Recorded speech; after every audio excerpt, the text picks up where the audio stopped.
नमस्ते everyone, Monika astrology में आपको बहुत बहुत स्वागत है। आज हम बात करने जा रहे हैं तुला लग्न की और नवंबर महीने के राशिफल की। सबसे पहले शुरुआत करेंगे ग्रह गोचर के साथ। सूर्य 1 से 15 तारीख तक तुला राशि में और 16 तारीख से 30 तारीख तक वृश्चिक राशि के अंदर रहेंगे। मंगल पूरे ही महीने वृश्चिक राशि में रहने वाले हैं। बुध जो है वो 1 से 22 तारीख तक वृश्चिक राशि में, उसके बाद तुला राशि में आएंगे। बुध वक्री हो रहे हैं 9 से 29 तक, यानी कि 9 to 29 तक 20 डेज के लिए बुध का वक्री भ्रमण होगा। शुक्र जो है वो 2 से 25 तारीख तक तुला राशि में रहेंगे और 26 तारीख से वृश्चिक राशि के अंदर चले जाएंगे। गुरु जो है वो 11 तारीख के बाद वक्रावस्था में आएंगे कर्क राशि के अंदर। इस प्रकार से ग्रह गोचर है। सबसे पहले शुरुआत करेंगे आपके लग्न। लग्न और लग्न का स्वामी बनता है शुक्र। शुक्र आपके लग्न के अंदर स्थित है स्वगृही परिस्थिति में, और ऐसी परिस्थिति में ये होता है कि सबसे पहली चीज ये कि आपका अष्टमेश बनकर भी बैठे हैं, तो ये स्वग्रही होने की वजह से आपके लिए आप कोई भी काम करेंगे तो वहां पर आप बहुत ही स्ट्रॉन्ग विल पावर के साथ अपने आप को प्रेजेंट कर पाएंगे। आपका आत्मविश्वास बहुत स्ट्रॉन्ग रहेगा। यहाँ अगर कोई भी रिसर्च बेस्ड काम करते हैं, कोई आईटी संबंधित काम करते हैं, कोई भी डिजाइनिंग संबंधित काम करते हैं, तो उनको सफलता का समय रहेगा। यहाँ बुध का वक्री भ्रमण होगा जो 23 के बाद आपके लग्न के अंदर भी होगा। तो उस समय के अंदर हेल्थ से संबंधित अगर कोई भी समस्याएं हैं तो उसको लाइटली नहीं लेना है। दूसरी चीज, ऐसे समय के अंदर स्पेशली कहा जाए 23 से लग्न के ऊपर ही बुध का वक्री भ्रमण आता है, तो वहां पर थोड़ा सा व्यक्ति बहुत ज्यादा विचारशील हो जाता है, बहुत ज्यादा डेप्थ में जाकर सोचता है, परिस्थितियों को लेकर कंफ्यूजन की परिस्थितियां क्रिएट होती है। तो उस कंफ्यूजन को किसी न किसी की सलाह लेकर आप सॉर्ट आउट कीजिएगा। अगर कोई बहुत ज्यादा जरूरी है तो डिसीजन लेना है, बाकी उस चीज को आप होल्ड पे रखिए। परिस्थितियों को नॉर्मलाइज होने के बाद ही आप आगे बढ़िएगा। बाकी एक तरह से आत्मविश्वास को लेकर आप बहुत ज्यादा स्ट्रॉन्ग रहेंगे, बहुत ज्यादा कंफर्टेबल रहेंगे। द्वितीय भाव की बात करते हैं। देखिए, द्वितीय भाव में मंगल स्वगृही है और सूर्य यहाँ पर आएंगे 16 तारीख से। बुध का भ्रमण द्वितीय भाव में ही हो रहा है, वाणी भाव के अंदर बुध वक्री हो रहे हैं। तो ऐसी परिस्थिति में अगर परिवार का कोई मैटर है, स्पेशली अगर फैमिली मैटर है, तो उस मैटर के अंदर आपको अपनी वाणी को बहुत ज्यादा कंट्रोल में रखना होगा। कहीं झगड़े विवाद की परिस्थितियों में नहीं पड़ना है। एक चीज डेफिनेटली रहेगी, बुध सेविंग्स के घर में ही वक्री हो रहे हैं, तो इस समय के अंदर सेविंग्स बहुत ज्यादा नहीं हो पाएगी। जो भी पैसे खर्च करते हैं सोच समझ के कीजिएगा। दूसरा, किसी को पैसे उधार देने से बचना है। एक चीज डेफिनेटली कहूंगी कि यहाँ पर प्रॉपर्टी संबंधित लाभ आपको यहाँ पर मिलेंगे। मंगल यहाँ पर बैठे हैं, वाणी बहुत ज्यादा स्ट्रॉन्ग रहने वाली है। फैमिली से लाभ रहेगा, फैमिली और हेरिडिटी की प्रॉपर्टी से भी आपको लाभ रहेगा। फैमिली रिस्पॉन्सिबिलिटीज के पीछे भी एक्सपेंस होता हुआ नजर आता है।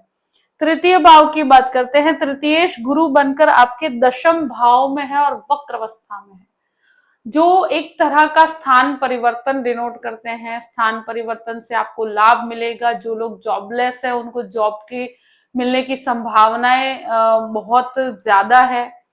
अगर आप एक्सपेक्ट कर रहे हैं कि आपके काम में कुछ स्थान परिवर्तन हो या कोई डिपार्टमेंटल चेंजेस मिले आपको, आप अगर एजुकेशन सेक्टर के साथ जुड़कर काम करना चाहते हैं, ट्रैवलिंग से कुछ रिलेटेड काम करना चाहते हैं, तो यहाँ पर सफलता के योग बनते हैं। दूसरी चीज ये, जो जॉबलेस है उनके लिए भी यहाँ पर इस महीने जॉब मिलने की संभावनाएं बहुत ज्यादा है और बहुत ही बेहतर लेवल से आपका काम बनेगा।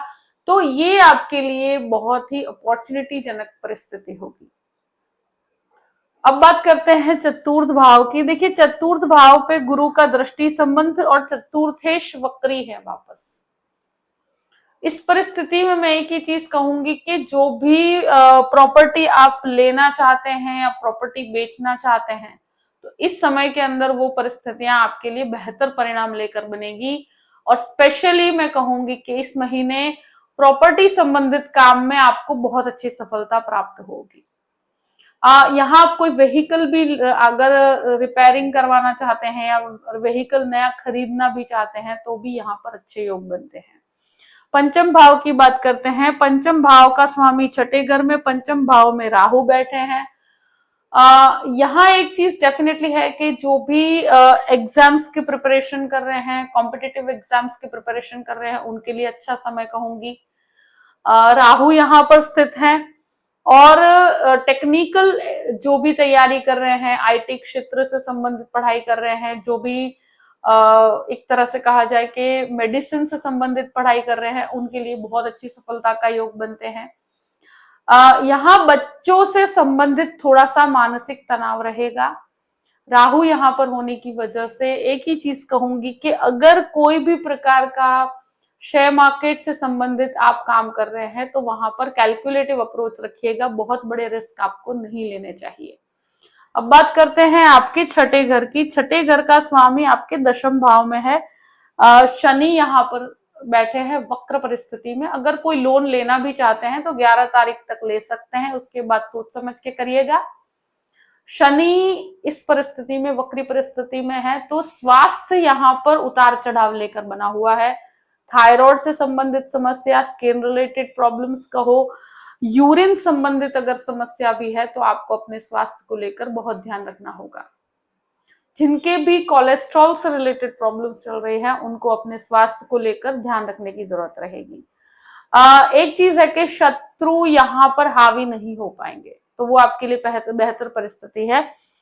सप्तम भाव की बात करते हैं कि सप्तमेश मंगल बनकर आपके द्वितीय भाव में स्वगृही परिस्थिति में है और ऐसे में आपकी जो लाइफ पार्टनर है और आपकी फैमिली के बीच में थोड़ा सा विवादित परिस्थिति क्रिएट होगी। और इस महीने के अंदर ये योग बनते हैं कि इस तरह का फैमिली डिस्प्यूट या फैमिली झगड़ा, इस तरह की परिस्थितियां क्रिएट होती है, स्पेशली 15 तारीख के बाद। तो ऐसे में एक ही चीज मैं कहूंगी कि आप अपने गृहस्थ जीवन में अगर कोई उतार चढ़ाव हो रहे हैं तो फैमिली और आपके गृहस्थ जीवन के अंदर अगर आप एक तरह से स्टेबिलिटी चाहते हैं तो उसमें आप उसको झगड़े से नहीं कर सकते, उसको बहुत ज्यादा शांति से ही रिजॉल्व किया जा सकता है।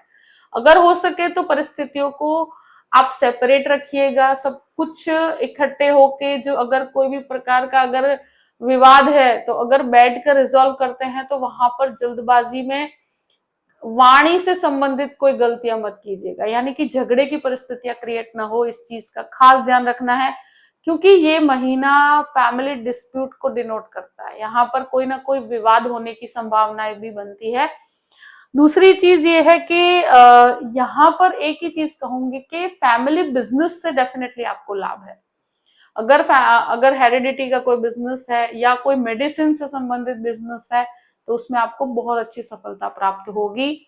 अष्टम भाव की बात करते हैं। अष्टमेश आपके लग्न के अंदर है, तो अगर कोई भी प्रकार का रिसर्च या आप आईटी क्षेत्र से संबंधित कोई भी प्रकार का आप एक तरह से कहा जाए इंटीरियर से संबंधित काम करते हैं तो उनके लिए ये समय लाभकारी रहेगा। ये स्वगृही परिस्थिति है, तो आप खुद का अपना एक रिसर्च करेंगे, मतलब आप किसी के ऊपर ज्यादा ट्रस्ट नहीं कर पाएंगे, मगर अपना रिसर्च आप खुद करेंगे और कुछ स्क्रिप्चर्स में चीजों को सीखने में आपका बहुत इंटरेस्ट बढ़ेगा। और स्पेशली जो टेक्निकल लाइन में है वो लोग बहुत अच्छा रिसर्च करेंगे। नवम भाव की बात करते हैं। नवमेश जो है वो सेकेंड हाउस में जाकर वक्रावस्था में होते हैं और बाद में आपके लग्न में आके वक्रावस्था में होते हैं। स्पिरिचुअल डेफिनेशन आपकी बहुत ज्यादा चेंज होती हुई नजर आती है। कहीं ना कहीं स्पिरिचुअलिटी में आपको काफी नए नए एक्सपीरियंसेस होंगे। भाग्य के सपोर्ट में एक तरह से कहा जाए कि बहुत ज्यादा बढ़ोतरी नहीं कहूंगी, मगर आपके मेहनत के बल पर आप चीजों को प्राप्त कर पाएंगे। कहीं ना कहीं चीजों में भाग्य के अंदर मिला जुला परिणाम रहेगा, यानी कि 60% तक आपका भाग्य साथ देगा। आध्यात्मिक ट्रैवलिंग आपको कहीं ना कहीं लाभ देती हुई नजर आती है, यानी कि आप जो भी आध्यात्मिक ट्रैवलिंग करते हैं उससे आपको काफी अच्छे लाभ मिलेंगे। पिता से संबंधित अगर कोई भी प्रकार का विवाद है या पिता से अगर कोई विवाद है तो वो विवाद डेफिनेटली इस महीने आपका बढ़ता हुआ नजर आता है। यानी कि पिता के साथ अगर कोई भी प्रकार की अनबन की परिस्थितियां बनती है तो आप वहां पर शांत रहिएगा। दशम भाव की बात करते हैं। दशम भाव में जो गुरु का उच्च के गुरु हैं और यहाँ पर वक्रावस्था में है 11th के बाद, बट करियर अपॉर्चुनिटीज आपके लिए बनी हुई है और स्पेशली जिनके भी गुरु की दशा चल रही है अपने जन्म कुंडली में उनको यहाँ पर लाभ की प्राप्ति और भी ज्यादा होगी।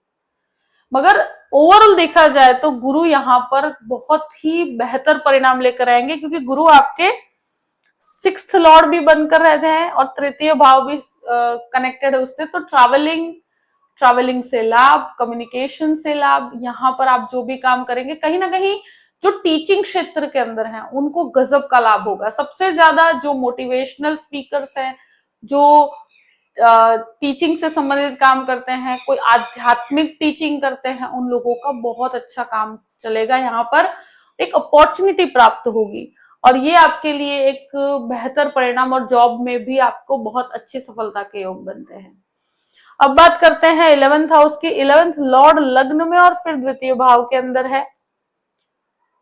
ब्रदर सिस्टर रिलेशनशिप में और स्पेशली अगर कोई बड़े भाई बहनों के साथ आपके कोई विवाद चल रहा है तो वो विवाद, फैमिली का विवाद यहाँ पर डेफिनेटली बढ़ावा देगा। तो उसमें थोड़ा सा मानसिक दूरी आ सकती है, आपको फैमिली से थोड़ा डिटैचमेंट सा लगेगा। मगर फैमिली का कुछ गैदरिंग भी है तो वहां पर आपको शामिल भी होना पड़ेगा। ऐसी परिस्थितियां बनती है तो आप अपनी वाणी पे थोड़ा संयम बना के चलिएगा। अब बात करते हैं 12th हाउस की। 12th लॉर्ड ही वक्री है तो कोर्ट कचहरी का जो मैटर है और वो भी स्पेशली आपके 2nd हाउस में और फिर लग्न के अंदर, तो कोर्ट कचहरी के मैटर में बहुत कंफ्यूजन रहेगा और उस कंफ्यूजन में आपको लगता है कि मेरे खर्च हो रहा है और खर्च यहाँ पर डेफिनेटली होगा। तो इस महीने कोर्ट कचहरी के मैटर में जो भी खर्चा हो रहा है उसका आपको लंबे समय पर रिजल्ट प्राप्त होगा। तो ये आपके लिए नुकसानदायक तो नहीं है। ट्रैवलिंग के पीछे बहुत खर्च होगा, कुछ परिवार के सदस्यों के लिए आप कुछ करना चाहेंगे, फैमिली गैदरिंग में आप कुछ करना चाहेंगे, तो वो चीजें भी रहेगी। मगर आप यहाँ पर अपने खर्चों पर, ट्रैवलिंग पे अगर कुछ भी एक्सपेंस होता है वो ओवरलोड हो सकता है, आपके हाथ से ही चीजें बहुत ज्यादा खर्च होगी। तो खर्चों पे, आपके फाइनेंसेस पे बहुत ज्यादा कंट्रोल रखना होगा क्योंकि ये कहीं ना कहीं आपको आगे जाकर परेशानी दे सकती है। इस समय में कोर्ट कचहरी के मैटर में कंफ्यूजन बना रहेगा और उस कंफ्यूजन की परिस्थितियां मुझे यहाँ पर वही के वही होल्ड रहकर रहेगी। इसमें बहुत ज्यादा आप डेवलपमेंट जल्दी देख नहीं पाएंगे। मगर कोर्ट कचहरी के मैटर में वाणी को, और स्पेशली अगर ये डाइवोर्स से संबंधित मैटर है तो वहां पर बहुत वाणी को ध्यान से उपयोग में लीजिएगा क्योंकि वो आपके लिए कहीं ना कहीं नुकसान दे सकती है। जो भी परिस्थिति है मैंने आपके सामने रख दी है। आई होप कि ये वीडियो आपको पसंद आया होगा। पसंद आया हो तो लाइक भी कीजिएगा और सब्सक्राइब भी कीजिएगा। Thank you so much. जय श्री कृष्ण।